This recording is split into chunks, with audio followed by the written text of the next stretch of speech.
Ray Manaj po kalon një periudhë mjaft të mirë në karrierën e tij, duke shënuar me rrekullsi në momentin më vendimtar edhe për kombëtaren shqiptare. Sulmuesi e tregoi me golin e shënuar kundër Serbisë, teksa këtë formë po e shfaq edhe në kampionat me fanellën e Al Sharia në Emiratet e Bashkuara Arabe.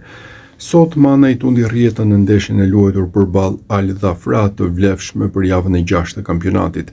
Në fundin e pjesës së parë ai mori një pasim në të majtën e zonës dhe me një gjuajtje të fortë, po me të majtën poshti portierin kundërshtar duke quar shifrat në 2-0.